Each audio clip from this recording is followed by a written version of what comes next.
Hello दोस्तों, good morning to everyone. दोस्तों आप सभी कैसे हैं? तो दोस्तों आज हम पढ़ेंगे राजस्थान के लोक देवताओं का जो पार्ट 2 पढ़ेंगे, क्योंकि पार्ट 1 है जो अपन कल पढ़ चुके हैं, पार्ट फर्स्ट अपन कल पढ़ चुके हैं। दोस्तों पार्ट फर्स्ट है जो पढ़ के उस पर प्रश्नोत्तरी भी कल शाम को पढ़ चुके हैं। अब दोस्तों राजस्थान के महत्वपूर्ण लोक देवताओं की बात करें तो कुछ जो रह गए थे पार्ट 2 में क्लियर करेंगे। दोस्तों आज है जो वीडियो थोड़ी सी लंबी बन सकती है, जो जानकारी है वो दोस्तों बिल्कुल ही महत्वपूर्ण जानकारी आपके लिए लेकर आया हूं। दोस्तों राजस्थान जीके का कंप्लीट कोर्स अपन है जो करेंगे, वो आप सभी को पता है कि बीएसटीसी और पीटीईटी लेवल का कंप्लीट करेंगे, ठीक है। उसके बाद है जो दोस्तों जो भी वैकेंसी आएगी उस हिसाब से अपन और करेंगे। चलिए दोस्तों अगर बात करें तो आपने YouTube चैनल को सब्सक्राइब नहीं किया है तो इस राजस्थान क्लासेस के YouTube चैनल को कर दीजिए सब्सक्राइब और बेल प्रेस जरूर दबा दीजिए। चलिए दोस्तों अपना है जो स्टार्ट करते हैं क्लास, और कुछ जो रह गया था भाग लोक देवताओं से संबंधित। दोस्तों कल अपन ने पंचपीर पढ़े थे, जो कि 5 लोक देवता पढ़े थे, पंचपीर 5 पढ़ लिए थे एक ही वीडियो में। तो दोस्तों उम्मीद करता हूं कि आज भी अपन है जो कंप्लीट कर देंगे लोक देवताओं से संबंधित टॉपिक, ठीक है। तो दोस्तों देखिए राजस्थान के लोक देवता पार्ट 2, और ये जो इम्पोर्टेंट है लोक देवता तेजा जी। दोस्तों एक पहले ही क्लियर करवा दूं, दोस्तों व्हाइट बोर्ड पर है जो लोक देवताओं से संबंधित वीडियो अपलोड कर रखे हैं, वो प्रत्येक एक लोक देवता उससे संबंधित है। एक लोक देवता का एक वीडियो जो कि क्लास के रूप में व्हाइट बोर्ड पर है जो दोस्तों आपको समझाया हुआ है, वो वीडियो आप देखना चाहते हैं तो जरूर देख लीजिएगा। दोस्तों वो वीडियो है जो यहाँ पर है जो डिस्क्रिप्शन में या फिर इसके जो आइकन में यहाँ पर डाल देंगे, आई बटन में डाल देंगे, उसका लिंक है तो आप जरूर देख लीजिएगा, ठीक है। और इसमें जो उसमें दोस्तों है जो उस वीडियो में स्टोरी के हिसाब से आपको बताया है, और इसमें मेन जो है इम्पोर्टेंट जो टॉपिक है वो है जो इसमें ऐड किए मैंने, ठीक है। चलिए दोस्तों के आगे बात करते हैं अपन लोक देवता तेजा जी के बारे में।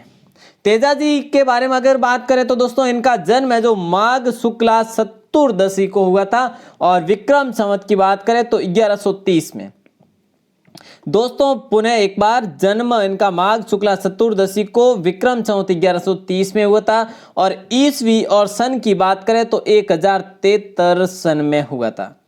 दोस्तों इनका जन्म नागवंशीय जाट परिवार में धौलिया कुल में हुआ था, और देखिए खरनाल नागौर में हुआ था, ठीक है। और पिता का नाम ताहरजी था और माता जी का नाम राम कुंवरी था दोस्तों, और उनकी पत्नी का नाम पेमल दे जी था, उनकी पत्नी का नाम पेमल दे था, और घोड़ी का नाम लीलन था, और दोस्तों उनकी घोड़ी को श्रृंगारी भी कहा जाता है।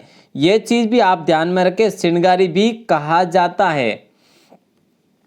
ये जो देवता हुए थे उभरे थे परम गौ रक्षक और गायों के मुक्तिदाता के रूप में पूजे जाते हैं, और इन्हें काला और बाला देवता भी कहा जाता है। दोस्तों ये प्रश्न भी पूछा जा सकता है कि काला और बाला देवता किसे कहा जाता है, तो दोस्तों काला एवं बाला देवता तेजा जी को कहा जाता है, गायों के मुक्तिदाता तेजा जी को कहा जाता है। दोस्तों लासा गुजरी की गायें मेरों से छुड़ाते हुए ये है जो वीर गति को प्राप्त हुए थे। दोस्तों गायें जो छुड़ाई, गायों को छुड़ाने के बाद ये वापस जब एक बछड़ा जो वहां पर पीछे रह गया तो वो लाने जा रहे थे, तब है जो दोस्तों जो जाते वक्त इन्होंने एक सर्प देवता को, नाग देवता को वचन दिया था, और उस वचन से बंधने पर वचन ने उनको, सर्प ने उनको डस लिया, ठीक है दोस्तों। तो डसने पर इनकी है जो मृत्यु हो गई और प्राणोत्सर्ग हो गए, जो कि कहां पर हुए दोस्तों, सर्प ने दोस्तों सुरसुरा जो कि अजमेर में डसा था, ठीक है। और उनकी मृत्यु कहाँ हुई वो अपन आगे जो बात कर लेंगे, एक और जो है छोटा सा गांव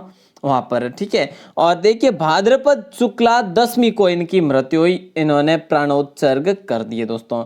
और किसान जब बुआई के समय इनके तेजा गीत गाते हैं उसे तेजा टेर भी कहा जाता है। दोस्तों कंप्लीट करें एक बार इसे कि किसान जो है ना बुआई के समय तेजा गीत गाते हैं उसे तेजा टेर कहा जाता है, ठीक है दोस्तों। और है जो नागौर है जो कि पर्वतसर नागौर में क्या है दोस्तों, तेजा जी का विशाल मेला भरता है, और पशु मेला जो कि भाद्रपद शुक्ला दशमी को जिस दिन तेजा जी को ने प्राण त्यागे थे, उसी दिन भाद्रपद शुक्ला दशमी को इनका विशाल मेला भरा जाता है और पशु मेले के रूप में, जो कि राज्य का बड़ा मेला है। और दोस्तों निर्वाण स्थली जो है ना, ये सुरसुरा। यहाँ पर देखिए दोस्तों, इनके जो सर्प के भोपे होते हैं, सर्प डसते हैं, उनके मंदिरों पर जो भोपे हैं, भोपों को घोड़ला कहा जाता है। दोस्तों भोपों को क्या कहा जाता है? घोड़ला कहा जाता है। अच्छा, कृषि कार्य के उपकारक देवता भी कहा जाता है इन्हें। धौलिया वीर भी कहा जाता है। दोस्तों ये तो प्रश्न भी बना हुआ है कि धौलिया वीर किसे कहा गया है? तो दोस्तों तेजाजी को कहा गया है धौलिया वीर। ठीक है। और दोस्तों धौलिया गोत्र में इन्होंने जन्म लिया, इसीलिए धौलिया वीर कहा जाता है। दोस्तों सेंद्रिय गांव में सर्प डसा और सुरसुरा में इन्होंने प्राण त्यागे। दोस्तों एक बार वापस से क्लियर कर दीजिएगा, सेंद्रिय गांव में इनको सर्प ने डसा और सुरसुरा में इन्होंने प्राण त्यागे। देखिए निर्वाण जो स्थलीय इनकी सुरसुरा है, जो कि दोस्तों अजमेर में है, याद रखिएगा अजमेर में है। ठीक है, सुरसुरा में इन्होंने प्राण त्यागे, ये चीज जरूर ध्यान रखें निर्वाण स्थली का पूछा जाए तो। दोस्तों अन्य मंदिर की बात करें तो सुरसुरा में है ही है, उसके बाद ब्यावर में है, सेंद्रिया में भी है और भावता में भी। ये सभी कहां पर है दोस्तों? ये सभी अजमेर में है। और परबतसर में भी इनका मेला लगता है। दोस्तों तेजाजी के स्थान को देवरे या थान भी कहा जाता है। तेजाजी के स्थान को देवरे या थान भी कहा जाता है। तो दोस्तों आप जो याद रखें, ये तेजाजी से संबंधित पूरा जीके। दोस्तों पीडीएफ आपको मिलेगी टेलीग्राम पर। टेलीग्राम का जो चैनल आप कर दीजिए ज्वाइन, जो कि डिस्क्रिप्शन में आपको लिंक मिलेगा। और दोस्तों ये सभी है जो आपको पीडीएफ प्रोवाइड कर दी जाएगी। चलिए दोस्तों आगे अपन बात करते हैं लोक देवता देवनारायण जी के बारे में, जिनका बचपन का नाम उदय सिंह जी था। दोस्तों इनके जन्म की बात करें तो भाद्रपद शुक्ला 60, जो कि विक्रम संवत की बात करें तो 1300 विक्रम संवत ओनली 1300 में इनका जन्म हुआ। और सन ईस्वी की बात करें तो 1243 दोस्तों है जो इनका जन्म हुआ। भाद्रपद शुक्ला 60 को इनका जन्म हुआ। दोस्तों क्लियर करना कि देवनारायण जी का जन्म भाद्रपद शुक्ला 60 को है जो हुआ। ठीक है। अच्छा दोस्तों बगड़ावत कुल के नागवंशीय गुर्जर परिवार में हुआ और तेजाजी का जन्म नागवंशीय जाट परिवार में हुआ और इनका जन्म बगड़ावत कुल के नागवंशीय गुर्जर परिवार में हुआ। दोस्तों कुल की अगर बात करें तो बगड़ावत कुल और परिवार जो कि नागवंशीय गुर्जर था, आसिंद भीलवाड़ा में इनका जन्म हुआ था। दोस्तों जन्म नाम इनका उदय सिंह था और पिताजी का नाम इनका था सवाई भोज। पिताजी का नाम सवाई भोज और माता का नाम सेडू भी कह सकते हैं और साडू रानी भी कहा जाता है। माता का नाम साडू रानी और पत्नी का नाम था पीपल दे और घोड़ी थी इनकी लीलागर। दोस्तों क्लियर कर दीजिए, जन्म नाम उदय सिंह, पिताजी का नाम सवाई भोज, माता जी का नाम साडू रानी और पत्नी का नाम पीपल दे। दोस्तों घोड़ी का नाम लीलागर जी था। ठीक है, लीलागर। ठीक है दोस्तों ध्यान रहे। और देवमाली है जो स्थान है दोस्तों, गांव है ब्यावर में। दे त्यागी इन्होंने अपनी दे कहां पर त्यागी? देवमाली ब्यावर में। इन्होंने दोस्तों अपने पिता का बदला लिया और उसके बाद है जो भिनाय के शासक से इन्होंने अपने पिता का बदला लिया। उसके बाद इन्होंने दे त्यागी और देवमाली ब्यावर में इन्होंने देव त्यागी। दोस्तों इस गांव को बगड़ावतों का गांव भी कहा जाता है। इस गांव को बगड़ावतों का गांव भी कहा जाता है। दोस्तों इनका मूल जो थान है, मूल मंदिर है गोठा दड़ावत, जो कि आसिंद में ही है, जहां पर इनकी जन्म स्थली है दोस्तों गोठा दड़ावत, जो कि आसिंद भीलवाड़ा में है। दोस्तों इनके अन्य देवरों की बात करें तो अन्य देवर देवधाम जोधपुर, जो कि आप सभी जानते हैं नेवाई कहां पर है? टोंक में है। देव डूंगरी पहाड़ी जो कि चित्तौड़गढ़ में, ये इनके अन्य देवरे हैं। दोस्तों इन्हें विष्णु का अवतार मानते हैं गुर्जर जाति के लोग। गुर्जर जाति जो है इन्हें विष्णु का अवतार मानती है। ठीक है दोस्तों, और इस प्रकार का ही प्रश्न पूछा जाएगा। अलग से ऐसे प्रश्न नहीं कर सकते कि विष्णु का अवतार किसे माना जाता है। ऐसा प्रश्न आ गया तो दोस्तों आपको रामदेव जी करना है वहां पर। ठीक है। और दोस्तों पूछा जाए कि गुर्जर जाति के अनुसार गुर्जर जाति है जो विष्णु का अवतार किसे मानते हैं, तो दोस्तों आपको ध्यान रखना है देव नारायण जी को मानते हैं। चलिए दोस्तों अगर बात करें इनके पढ़ की तो देखिए गुर्जर भोपों द्वारा इनकी पढ़ जंतर वाद्य से बाची जाती है। गुर्जर जाति के भोपों द्वारा इनकी पढ़ बाची जाती है। और दोस्तों किसकी सहायता से? जंतर की सहायता से। ठीक है। और दोस्तों राज्य की सबसे बड़ी पढ़ है जो देवनारायण जी की पढ़ है। दोस्तों याद रखें, राजस्थान की सबसे बड़ी पढ़ है जो देवनारायण जी की पढ़ है। ये चीज आप जरूर क्लियर कर दीजिएगा दोस्तों, ऐसा प्रश्न भी पूछा गया है। दोस्तों अगर बात करें इनके मेले की तो भाद्रपद शुक्ला छठ और सप्तम को मेला भरा जाता है। दोस्तों भाद्रपद शुक्ला छठ और सप्तम को मेला भरा जाता है। और इनका जन्म कब हुआ था? भाद्रपद शुक्ला छठ को ही इनका जन्म हुआ था। तो दोस्तों जन्मदिन के दिन ही इनका मेला भरा जाता है। दोस्तों ऐसे प्रथम लोक देवता है, राजस्थान के ऐसे प्रथम लोक देवता है जिनके ऊपर भारतीय डाक टिकट जारी किया गया। दोस्तों कितने रुपए का? 5 रुपए का।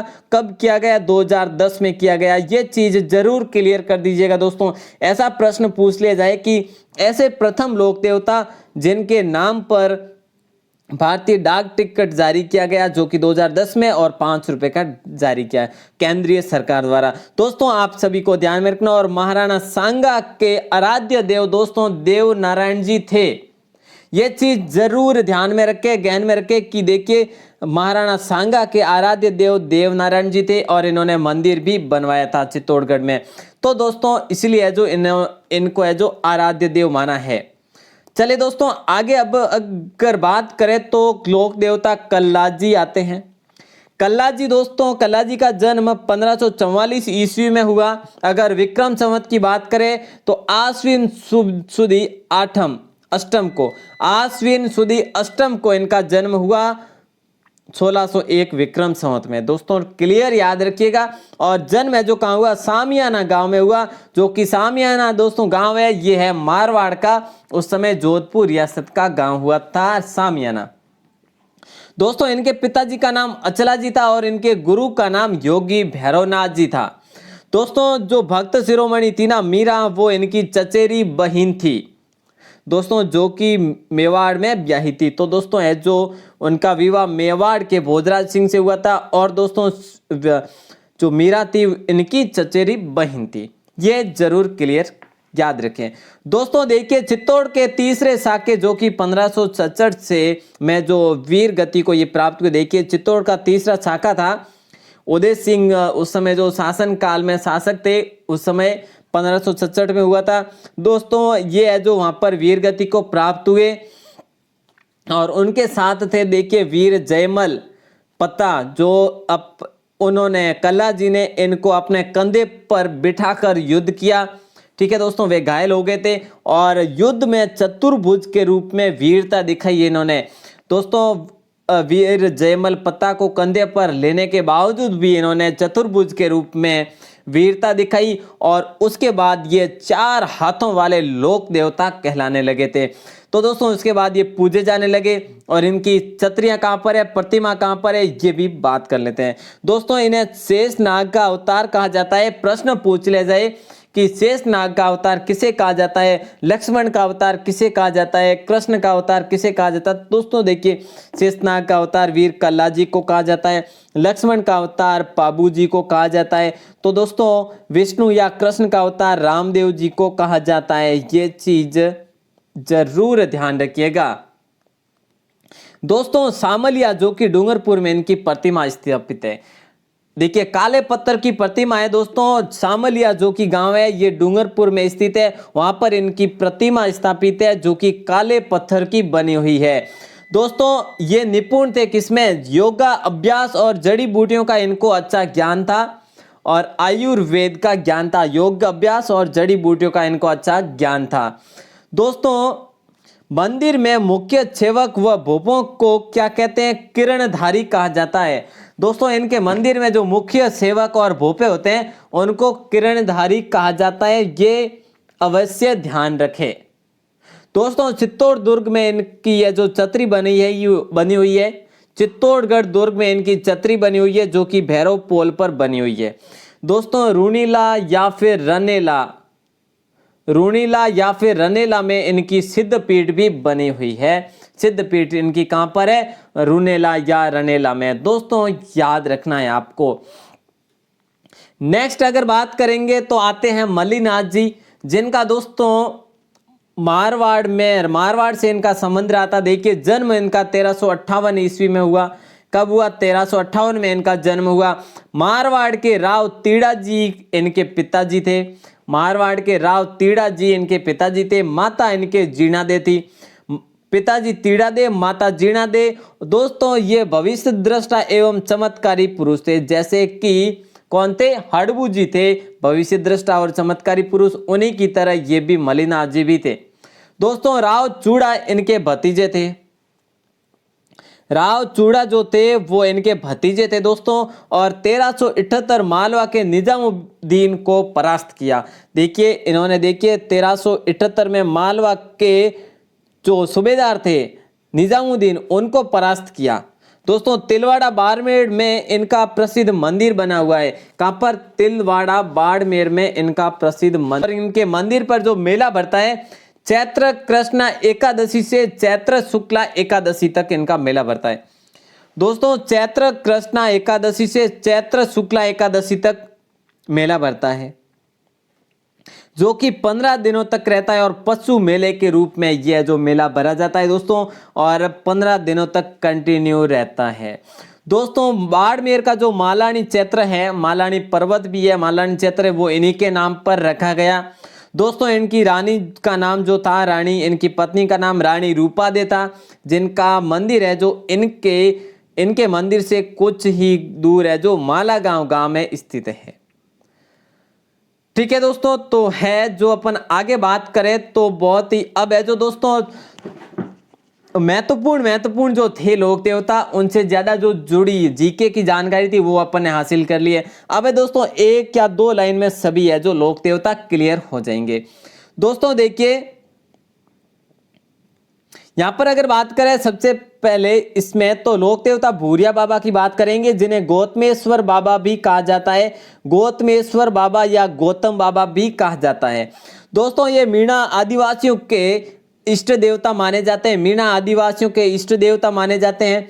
इनका मंदिर दोस्तों चोटीला सिरोही में है। चोटीला दोस्तों एक पाली में भी है, एक चोटीला सिरोही में दोस्तों ये है जो चूकड़ी नदी के किनारे पर इनका है जो मंदिर बना हुआ है।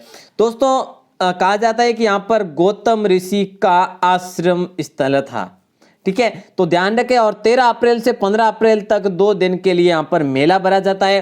दोस्तों अन्य मंदिर जो है अरनोद प्रतापगढ़ में है, जहां पर यहाँ पर भी दोस्तों मेला भरा जाता है। और एक यहाँ पर जो कुंड है उसमें स्नान करके लोग पवित्र होने पर जो पवित्र माने जाते हैं। स्नान करने के बाद वे अपने आप को पवित्र मानते हैं। तो दोस्तों है जो अरनोद प्रतापगढ़ में है। ठीक है, चलिए दोस्तों लोक देवता देव बाबा जी, ये जो दोस्तों नंगला जहाज भरतपुर में इनका मंदिर है। दोस्तों ये जो अब है ना, ये महत्वपूर्ण है जो दोस्तों सिर्फ इतना ही है, ये आप इतना याद रख कर लीजिएगा कि देव बाबा कहाँ से है, किस जिले में इनको पूजा जाता है और क्यों पूजा जाता है, इतना ध्यान रख लीजिए। बस दोस्तों इतना याद कर लीजिएगा। देखिए लोक देवता देव बाबा नंगला जहाज भरतपुर में इनका मंदिर है और इनको पशु चिकित्सा का ज्ञान था और गुर्जर व ग्वालों के पालनहार है। इतना आप 100% दोस्तों याद रख लीजिएगा। बाकी दोस्तों इस प्रकार के प्रश्न ही यदि पूछे जाएंगे तो ये क्लियर है। दोस्तों मेला है जो भाद्रपद शुक्ला पंचमी और चैत्र शुक्ला पंचमी 2 बार वर्ष में मेला भरा जाता है। ठीक है, हाँ जी। और नेक्स्ट अगर बात करें तो लोक देवता तलीनाथ जी, दोस्तों इनका वास्तविक नाम गंगदेव जी था। ये दोस्तों देखिए बता दूं आपको, ये शेरगढ़ जोधपुर ठिकाने के शासक थे। और गुरु जालंधर नाथ, गुरु जो थे इनके जालंधर नाथ जी थे और इनके पिता का नाम वीरमदेव था। चमत्कारिक पुरुष प्रसिद्धि प्राप्त की इन्होंने। देखिए दोस्तों तलीनाथ जी के पिताजी का नाम वीरमदेव, इनका बचपन या वास्तविक नाम गंगदेव जी था।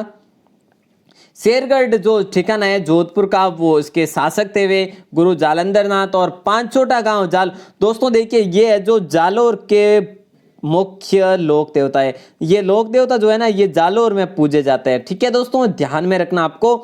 पांचोटा गांव जो कि दोस्तों पंचमुखी पहाड़ी के रूप में मानी जाती है, जो कि जालोर में है। और दोस्तों यहाँ पर इनकी मूर्ति है जो है ये पहाड़ी के बीच में इनकी मूर्ति है, घोड़े पर सवार है जो मूर्ति है यहाँ पर। दोस्तों यहाँ के आसपास के क्षेत्र को ओरण कहा जाता है और इनके भक्त है जो यहाँ पर लोग है जो पेड़ पौधे कभी नहीं काटते हैं। ठीक है दोस्तों, ये चीज है जो आपको ध्यान में रखनी है। और नेक्स्ट अगर बात करेंगे तो वीर फत्ता जी की करेंगे, और वीर फत्ता जी जो है दोस्तों सांथू गांव जालोर से है। ये भी दोस्तों इतना याद कर लीजिएगा, सांथू गांव जालोर से वीर फत्ता जी हैं।